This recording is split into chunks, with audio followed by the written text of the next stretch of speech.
Yes. All right. Hot mic. Good morning, everybody. It's Coffee and Politics Online with Sydney Walker. And City Hall is generating so much buzz.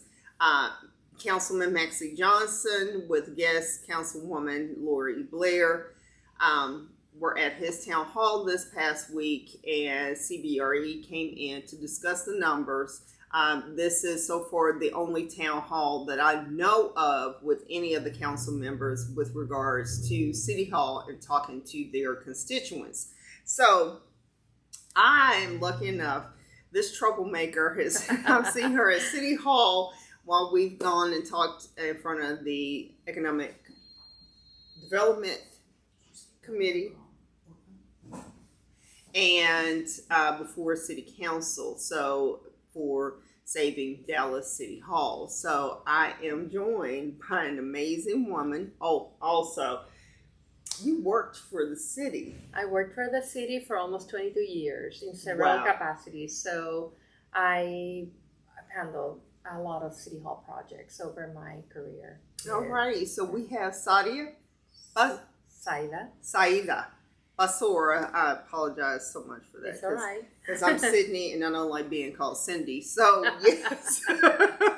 So, with your resume, you're the Executive Director of Architecture Design Foundation. And the American Institute of Architects Dallas chapter. Yes. And again, worked for the city of Dallas from 1995 for 22 years.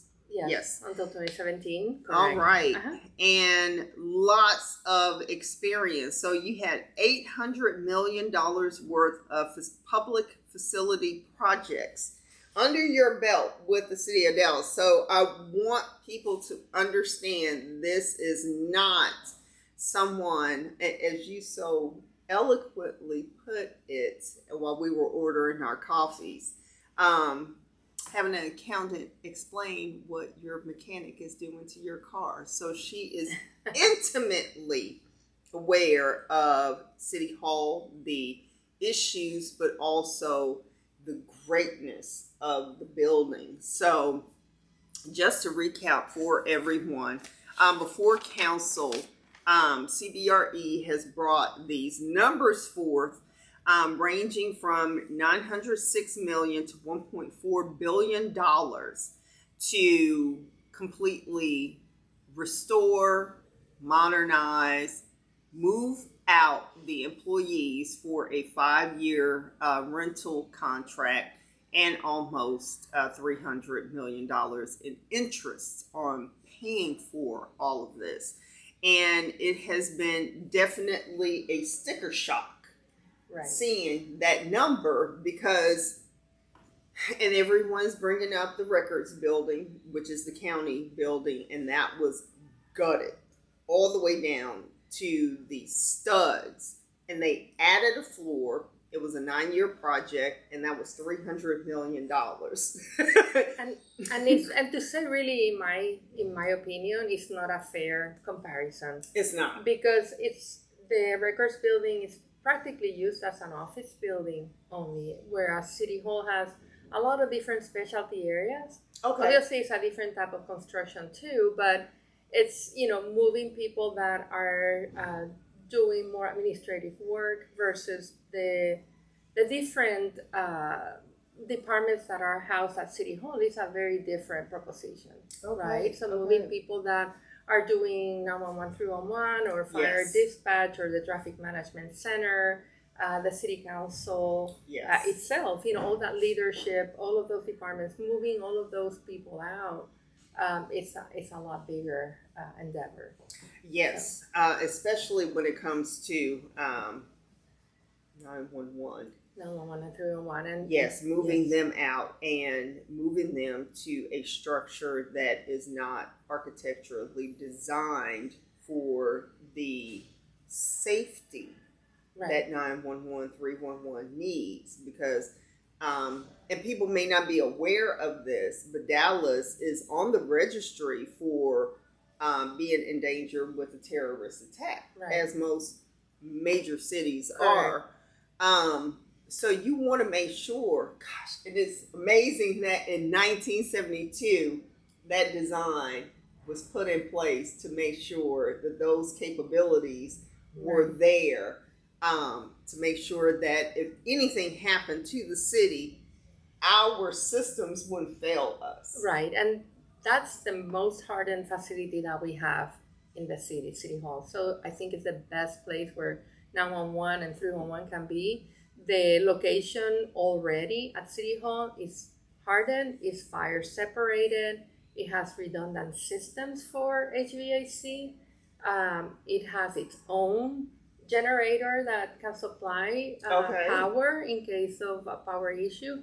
But not only that, but the building itself being downtown is in the downtown grid for electricity. So it would be one of the last systems to go out in the state. Right. Yes. So moving it out of downtown is also a risk to not only the expense of hardening another facility and making sure that it's, foolproof, if we can put it that way, but also the power supply issue. Yes, you bring up a great point with the grid situation. Mm-hmm.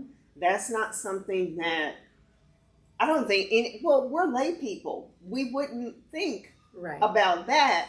But to know that another structure would have to be hardened, as you say, for the safety of the staff, but also the safety of the systems to continue running. Right. A mall would have to be added. Right. That's what I'm saying. As part of that grid that it's on, yes. That moving out of City Hall really creates a lot of additional concerns for the 911 311 operation.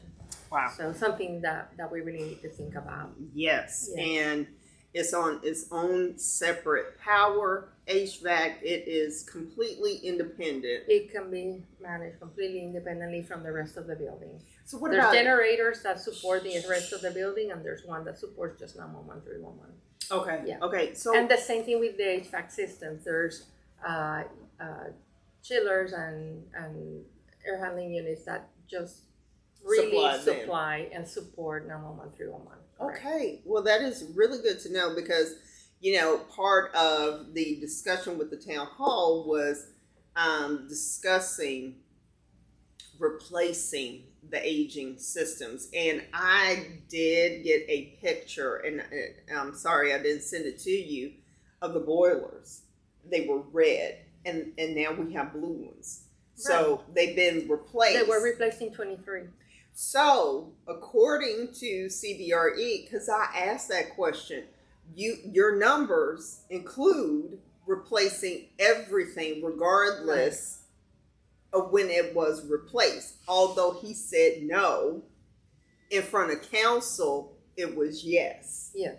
That everything would be replaced. And it's like, why would you spend the money on things that we've already spent money on? Right. And I think that goes back to what they were tasked to do. Okay. Right? When we did the facility condition assessment in 2017, the one that we used for the 2017 bond program needs assessment, that citywide facility condition assessment, what we asked them to do was to look at all of the systems, but also to look at the individual components to come up with a priority list of what needed to be replaced. Like, what was a code issue, what was urgent, and what could wait. Okay. But what they were tasked to do in 2026 was a different standard that they're working from, that ASTM 18, which what they do is just release a planning guide, and they were tasked to look at the full system and determine what it would take to replace the full system. So they did not look at the individual components. And so regardless of whether there's been individual components in these systems that were replaced, they're looking at the entire system. So, but and I get that is what the directive that was given. Correct. But you gave a 20-year timeline for this $1.14 billion to be spent. But you're saying that everything has to be done all right now, but you gave 20 years. So to your point with looking at the totality of everything. Okay, program project manager here, I'm going to say, okay, low hanging fruit, let's knock those easy out the way. Because 9 times out of 10, pardon me, those are not super expensive items that you have to do a lot of heavy lifting for. And then start prioritizing those big dollar items and what can be fixed in parallel with each other, what needs to be done completely separate, or just looking at everything that needs to be done and saying, okay, over 20 years in the lifespan, yeah, we replaced this in 23, so towards that 20-year mark, that's when this would need to be replaced again. And so really what should be done is to, and I think it's part of the resolution, right, of that meeting was staff is supposed to come back with a list of repairs that can be done, yes, right, for the building. So we're hoping that they're going to come back. There shouldn't be, it's interesting because one of my colleagues, my working colleagues at the city, who was one of the master electricians, he posted on Facebook. He said, "If you give me 100 million, I don't think I could find enough projects to spend that 100 million." I saw that. And that's because the building is not failing like people wanna paint the picture to be. So really, there's no reason to move out. Anything that needs to be done to that building could be done in separate capital projects. You say, okay, the HVAC, if we need to replace HVAC, like most people say, yes. If there's upgrades needed, you could do that independently of working on the roof, independently of fixing the garage. None of that needs to happen all at the same time. And it's not a matter of like, we are not doing the right thing. It's that each one of those systems can be handled independently, and you don't have to move people out to do that. I did the full roof replacement of that building in 1998 while people were working. Mm-hmm. And of course, the city manager at that time was John Ware, and we had to do all the project at night, so that there wasn't even an inconvenience for the public during the day. So we did that. In 97, we gutted all the elevators, gutted all the shafts, took all the rails out, everything, brought in new controllers.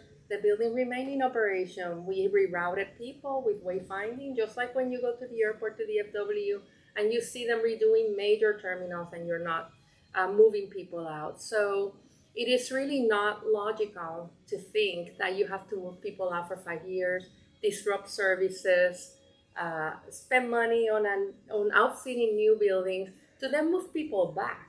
So you're disrupting services twice, and spending additional money on rent, on financing that really you don't need to, when you can do all of these projects in a very strategic manner. And especially, like you said, even if you take 10 years, you can really allocate funding to spend that money along the way and not have to disrupt the city services and get into the debt that moving out would really represent. Yes, and I don't think people really understand that as taxpayers, and people have said, well, which taxpayers are you speaking about?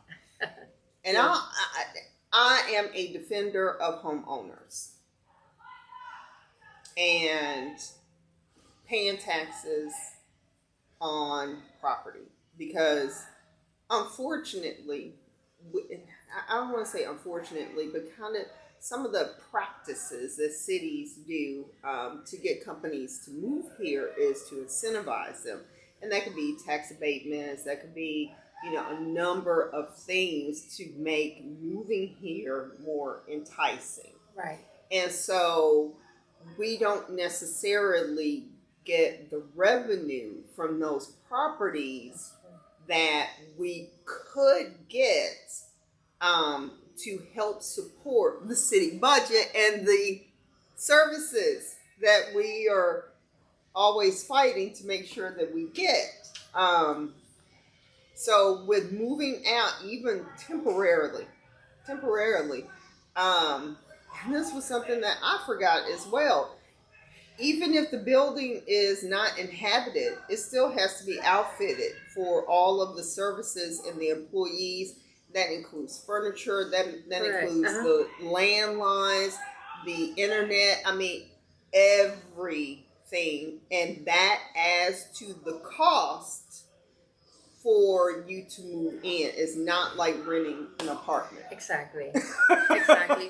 So even if they decided to move out, your timeline, you need to number one, procure those projects too, to get the consultants to design the retrofit of those buildings. Yes. And then go through that design, then the construction, then the furnishing. So that's really, you're going to spend another year doing that to move people out.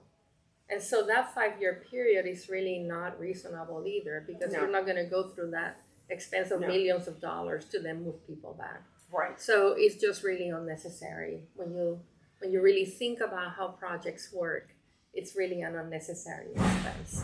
So now I want to kind of take a turn, because you brought up some really interesting things, and it just reminds me of the time when T.C. Broadnax was city manager, and Team Dog for mayor wasn't happy with him because he was playing shuffleboard with everybody there.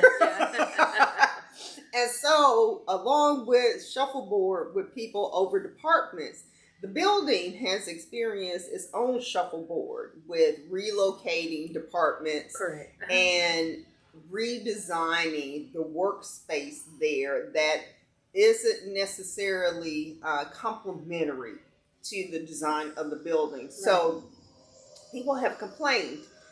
Zarin Gracie, Councilman Zarin Gracie, Councilwoman Lori Blair, about the temperature being awful at City Hall and needing heaters, and it's being too hot. So walk us through kind of how IMPay designed the building, and kind of how we got to hot and cold spots. Okay, well that's an interesting and complex question, because the building was designed for open plan and concept, right? So there were not meant to be full height walls. I'm going to say partitions, but just making sure that people understand that when I started working at City Hall in 1995, the main leadership offices for the city manager's office, really all the directors, they had 8-foot high partitions, but they didn't go all the way to the ceiling, right? And then the rest of the cubicles were 5-foot partitions. So there was always this open,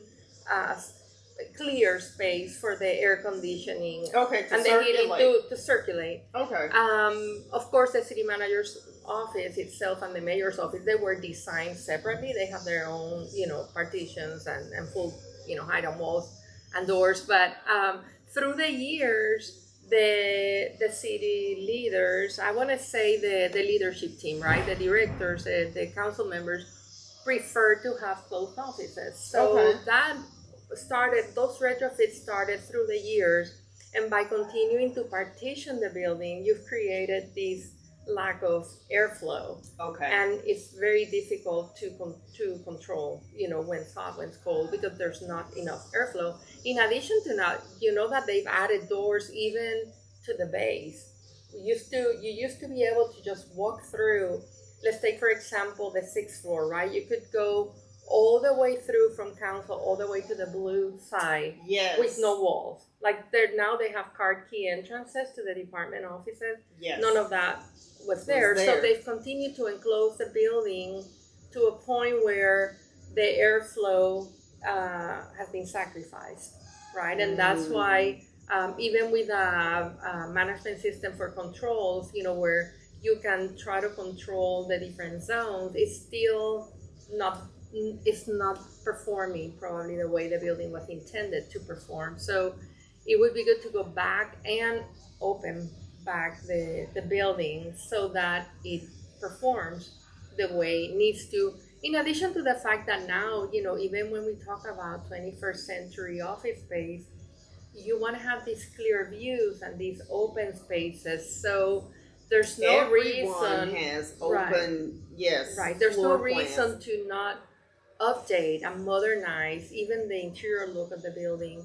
And when I say modernize, it's really to bring it back to that openness, design, because yeah. the building every year there's changing carpet, there's changing in, like you said, in the space planning, because if there's a department restructuring and they move or consolidation, which is what happened to the atrium, right? They closed the atrium when that was all, the great court was completely open on the second floor. And the first floor, where Vital Statistics was, remember, it was open and you could walk out to the convention center and to the south side of the building. And then they put the planning department over there and they closed that off. So there used to be a guest desk at the front where you could, people complain about how to get around, but there used to be someone there that would direct people, and the building was a lot more open, so you could see, you had those visuals of where to go and not feel that enclosed, and of course, we understand that the building was hardened more after 911, but I think that there could be a compromise to reopen the building to make it more make it easier and more open for the public and to feel more welcoming to the public. And also, so even with the open concept, and when we briefly spoke with each other, it was like in every office building I have worked in is open, open, open, open, everything. And of course, you do have to have some spaces where you have closed doors for, private conversations. And there's always those. And it is unfortunate that changes have been made and considerations weren't made with regards to the airflow and those accommodations being worked around or something being put in place to make sure that flow wasn't being so compromised. Right, and that's interesting that you bring that up, because I think that's part of this whole conversation, right, that you hear about the blame game, right? It's like, why didn't the city take care of this or the city take care of that? But, managing all of those different requests is a challenge too, and someone that spent so many years in building management like I did, it's like you get a request from a director or from a council member, and I want my office enclosed, and I want this and that, and it's like, we deliberate and we say, well, we shouldn't be doing these things, but I think policies get overridden, and of course. So I think that it's really going and revisiting, how do we want this building to function? How do we want the public to what are meeting expectations? I think is part of rethinking the future of City Hall, which is part of rethinking anywhere they go, right? Because all of these issues are going to come up anywhere that City Hall goes. And I commented on Councilwoman Blair's page when she made the comment about, having to have blankets and space heaters, or needing a fan because it's too hot, and I'm like, I've never worked in an office building that I didn't have to have a pashmina, a sweater that I kept there. Yeah. Because it was always cold. I mean, I was freezing in council that day. Well, and you bring a really good point, because it's something else that I thought about. It's like they have so much independence in that building right now because they control everything, right? Nobody gets into that building that they don't want to, because they can shut down until security, nobody comes in. That's what happened during 911, and I was in that building. When you move out to another tower that you don't control climate control, you don't control full security, you don't control your power input, you don't control your IT lines, you're going to be more exposed, right? Because right now at City Hall, all they have to do is call someone from IT, what's happening, call someone from security, call someone from, it's there. Yes. Bring me a heater, but if you move into another building, who are you going to have working with the landlord for climate control, for IT, for all of those things? So I think that we really need to think about the loss of independence in being inside another facility, that I don't think that they've really thought through, because like I said, the 22 years that I spent there, I saw City Hall. You know that building inside and out. Well, City Hall has dedicated staff for it,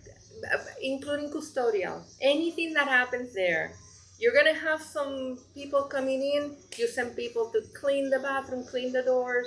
Yes. You know what I'm saying? So yes. It seems that you need to think through because people say, well, the building hasn't been taken care of, but it's really that's not true.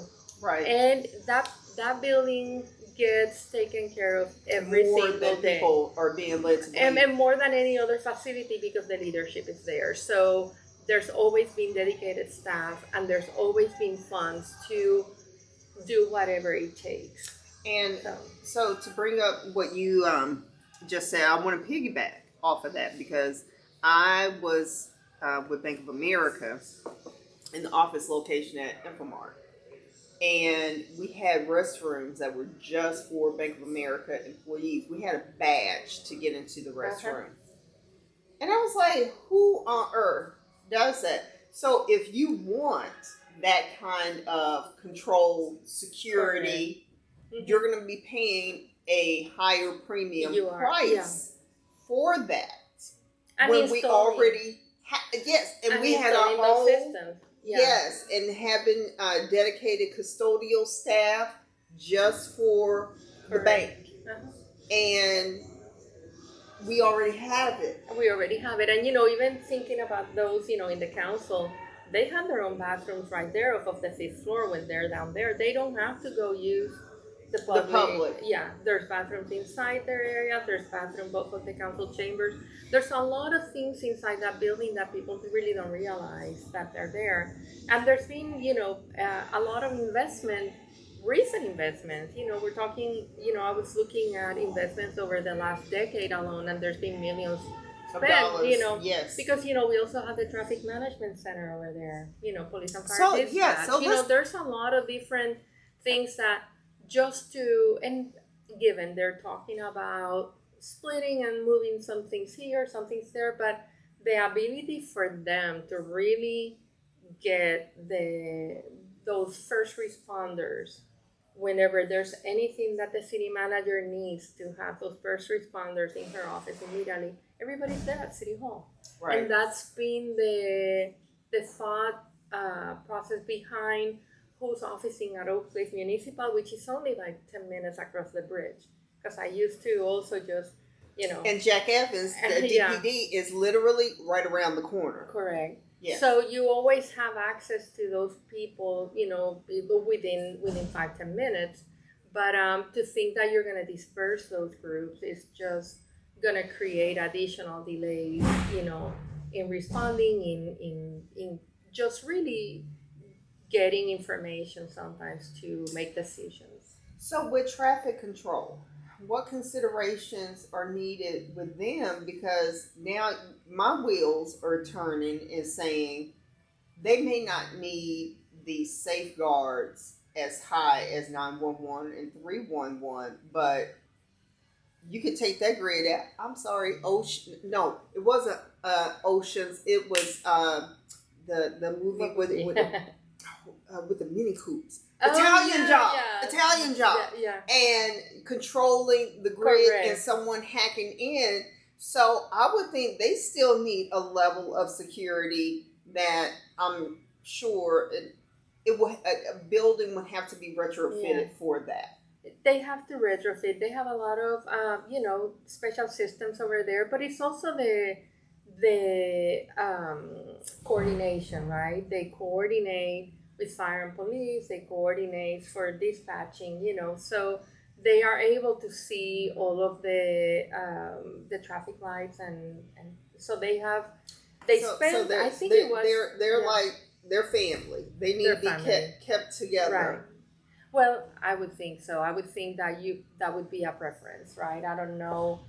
We always go back to the fact that we have it. Well, that's the thing. We already have it at City Hall. And a lot of other cities would like to be in the position of Dallas, where we have a city hall that contains all of these specialty systems, and that we are in a facility that has redundancy, that has power supply, that has its own you know what I'm saying, its own systems that, as you said, the independence. The independence, correct. So that's what I just I love to say. It defies logic that having this incredible facility, that it seems like it's not good enough. So it was even beyond memorializing JFK and changing the image of the city of hate.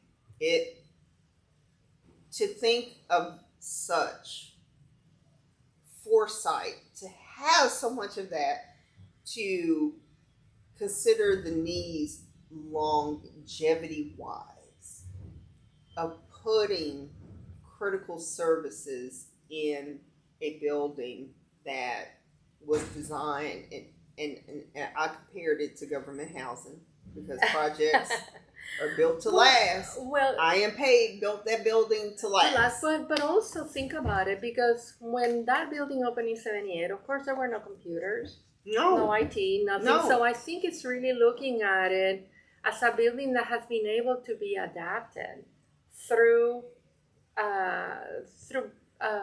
upgrades and modernizations and the changes in time, and going from technology that didn't exist in the 1960s and 70s, because that building opened early, right, to all of the services and all of the technology that's housed in there, right. And so and that has been pretty much seamless to the public, right?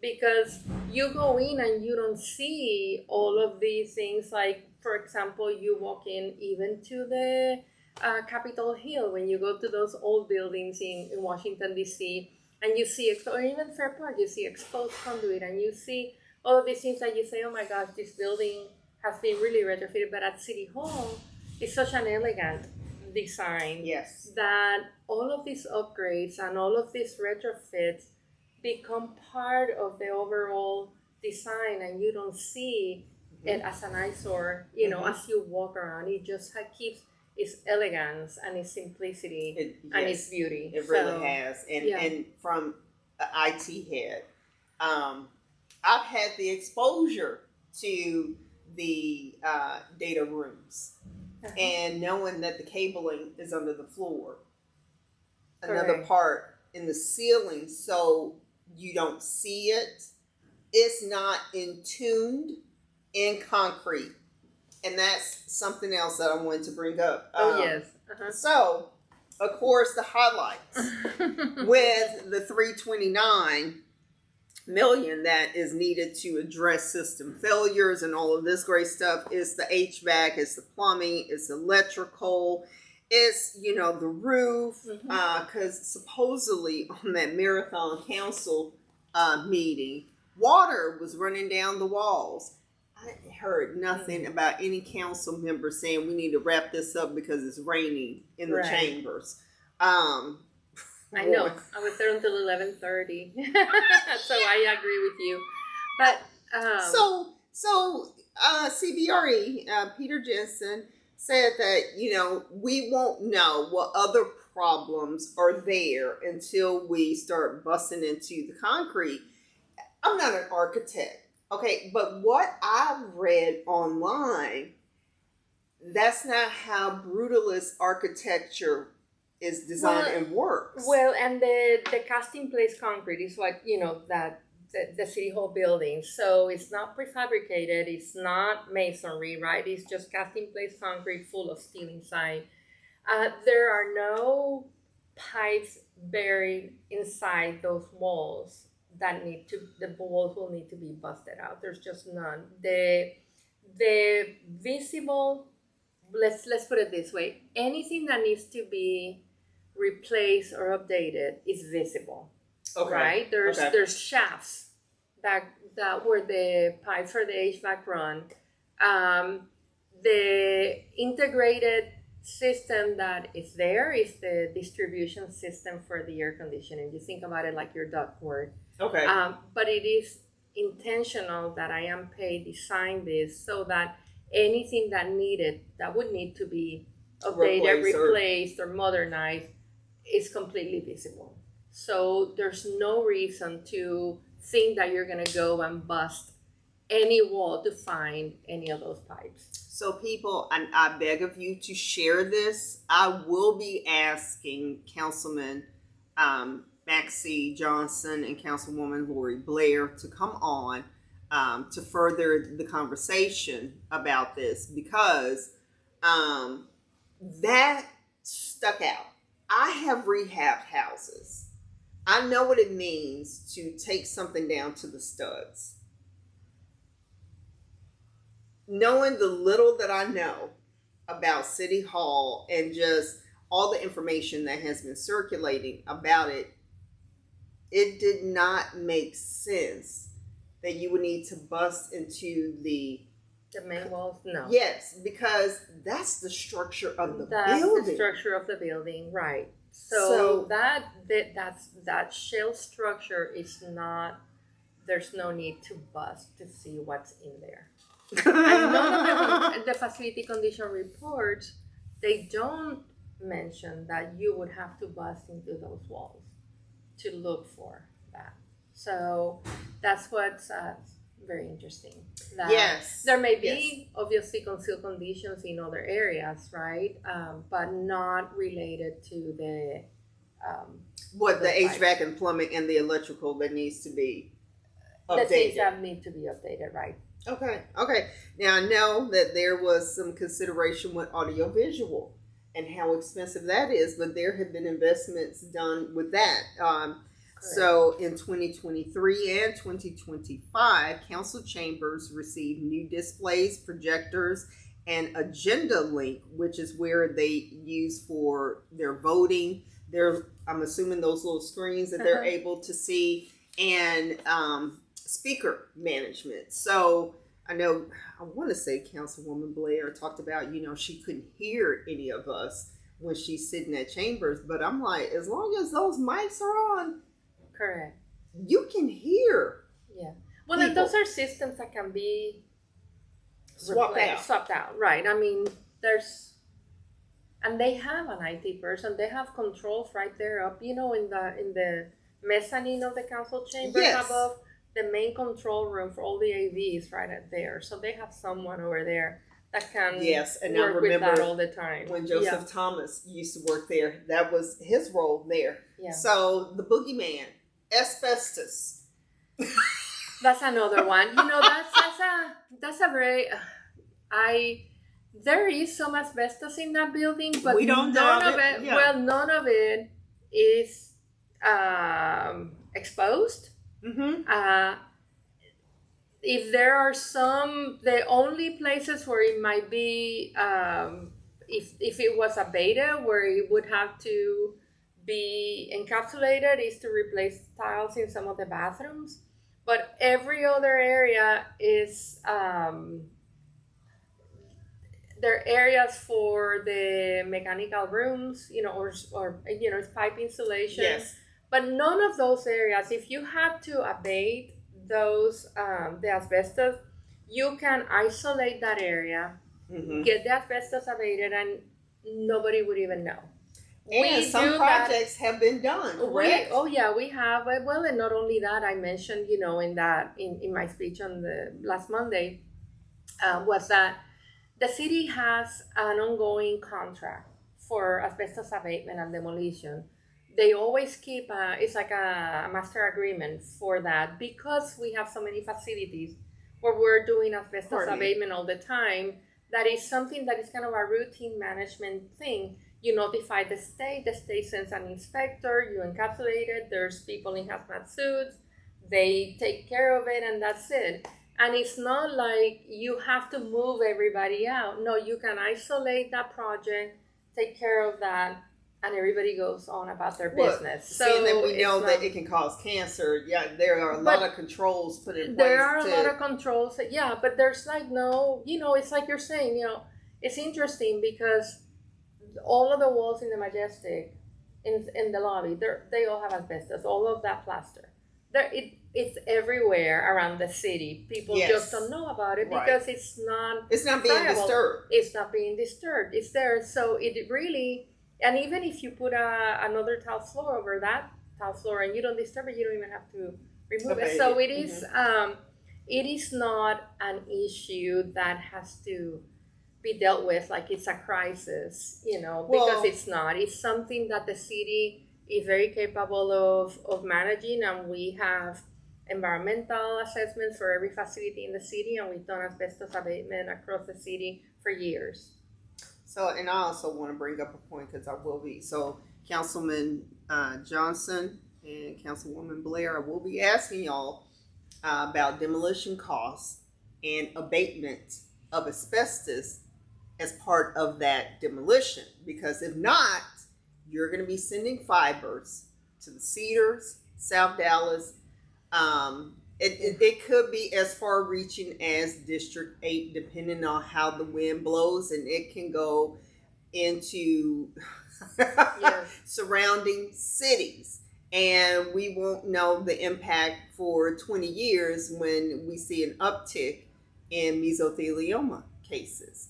So I think it's so funny that they talk about, the danger with abating with staff in the building, but you're willing to demolish it. And I don't hear anybody chiming in, but we have to abate it before we demolish the building. And you're putting half of the city in danger with developing cancer. Right. So, yes. Thank you so much for walking through this. As a layperson, I knew that there were flags, and someone commented on Facebook saying that, in the future we need to have more technical people at these meetings to ask the right questions. And I'm like, as lay people, we tried our best to ask the appropriate questions. And it just, I'm of the mindset, being raised in a Black household and being considered poor and being raised by my grandmother, all I remember is, you want McDonald's, do you have McDonald's money? Exactly. So, you want a new City Hall, do you have City Hall money? And just knowing the police need their new academy built, and all of the lawsuits that the city has gone through, that money comes out of the general fund. There's not a special fund the city has set aside for lawsuits, because one, I would want everyone fired if that was the case, because you're just setting us up to be sued. And there was a gentleman at council said, I'm going to sue y'all for not doing the ADA work. So we don't have the money. To even go through this exercise with looking at potentially moving, when we got to get 4,000 officers. And the new DPA president already set the numbers of how we're barely breaking even. Yep. So we're not even looking at a trajectory of getting more officers and reaching that 4,000 number. And that's a lawsuit waiting to happen. Like, what are we doing? I agree with you. You remind me of my mother used to say, we live in a disposable society, right? It's like before you even think about what you have and what's good about it. You and I were talking about this. Yes. I'm sorry, I'm getting emotional again. I know, it was like, it's really, all we see is what's wrong about the building, but there's so many good things about this building, why aren't we really appreciating what we have instead of thinking we need to dispose of it? So anyway, thank you for the opportunity to share my thoughts with you. I value you coming, and the Honorable Valletta Forsyth Lil connected us, so thank you. I think she's listening, so because we need the people who really understand things. And Councilman Johnson talked about he's only been there for 7.5 months. Well, are you really listening to the full picture versus just listening to one source that is team move out? Mm-hmm. And although Councilman Johnson says he hasn't made a decision, the tea leaves are pointing to your team tear down. And all I can think about is what are the residential property owners, taxpayers getting for this? Because all I can see is paying rent, and now we got to find money in the budget to pay rent. And although, yes, sales tax is great and the hot tax is great, there's so much debt that we have. And, no one has talked about the potential money with the hot tax, what those numbers can actually look like based on history. Not on what we think will happen, because it's very economic dependent and driven with people having jobs and disposable income, but it's just not broken to the point that is being said. And so I thank you for coming on to talk about, one, the poor quality of air circulation, since that is a big contention on why we need to move out when it was done to itself. Exactly. And being a project manager and having that hat on, even being a change manager where you're the good, you're the bad good cop, and having to tell the business no.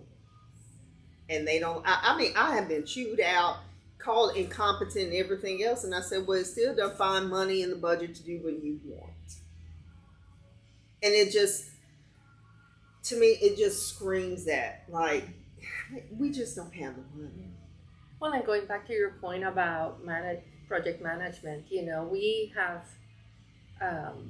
really haven't heard from people that have managed projects of this scale and complexity. Yes. Right? And so all of these thoughts about having to move out, not being able to do things in phases, and having to get all of these additional expenses is just really not true. It's not real. It's not realistic to think that you need to get into debt to move people. Well, and you said to move them to retrofit versus putting everything on a reasonable schedule here. So yes, it just, the numbers just don't add up. They don't. And I know you said, but a gentleman, one of the mechanical engineers said, give him $100 million, he would have a hard time finding enough projects to spend the money. So, from your experience with being there for over 2 decades, and based on the 2017 assessment, what do you think that number would look like if we had to fix everything all at once? Well, that's a great question. When you look at the 2017 assessment, that everything was broken into priorities, and given that there were almost $19 million in repairs, right, that needed to be done, and the city has spent more than $10 million of that in repairs over the last 10 years, almost 10 years. But the overall number that they had then was like $92 million. Okay. Let's say you escalate that $92 million to about 40%. You're still looking at, I don't know, $130 million. Okay. And so, and that's kind of looking at everything that they say now is $329 million. Yes, and you did mention that was escalated to 2028. Well, that's the thing. In their report, in the exclusions, it notes that escalation wasn't included and that all the estimates are in $2028. So it really, I'm curious to see what their baseline number was and what escalation percentage they use, because that's really not noted in the report. So why are we looking at $2028? That would be a great question to ask the team. But yeah, there's definitely not $329 million in repairs needed in that building, which it's noted in the report, right? They're looking at systems, so they're obviating anything that was already done and repaired, and so they're looking at a wholesale. They're looking at a wholesale number, which is not realistic. You wouldn't go into your house and say, I'm gonna I need to fix. Replace everything. Well, like even if you had a leak in your roof, you said, "Well, I'm going to replace the entire roof because that's the right thing to do." It's not. You repair your leak. You call the roofer, repair a leak. Yes, I get that. Yes. Right. Or so you're saying, if you have a problem with your HVAC system, it's the same thing. If you take out all the ducts and put it. Well, if you say, well, they say, well, your condenser unit needs to be replaced. I say, no, I want to replace everything. The ductwork, I want to replace the unit in the attic. And you say, no, you don't have to do that. You replace the condenser. What failed. Yeah. So you have to look at systems that way. And if you're tasked to look at wholesale system replacement, you're given an answer to what you asked. But even in that case, in this report, I think that's been escalated, and we don't know what that baseline was. So definitely, there's just not that amount of repairs needed at City Hall. Okay. All right. Well, there you have it. Thank you once again. Thank you for coming on short notice. I appreciate that. The city, I grew up here, and it means the world to me. I'm going to try not to get upset because this is just so infuriating that you're compromising the people who make the city. Right. You're compromising your homeowners and your elderly and disabled who happen to own their homes, having to be burdened with taxes and debt, burdened with debt that we don't have to carry. And our bond rating has changed because of Prop U. Yes, we do have a good economy here, but we can't base on growing our debt for another 20 years at such an alarming rate and think that, our sales tax and tourists are going to carry the day, so to speak. So again, thank you so much for coming on and doing this education. Thank you. So council people, I will be calling on y'all. I will have Chad coming on in May to talk about other city properties in the portfolio and what the city is doing. So next weekend, I will have Keith, DART, and Plano on to talk about all of the changes with DART and what it means now for the city of Dallas not having the majority control of the board and what the future looks like for DART in our surrounding cities. So again, have a great weekend. Enjoy your family and friends and those that mean the most to you, because life is just too short. So everybody have a great weekend, and thank you again. Thank you. Great.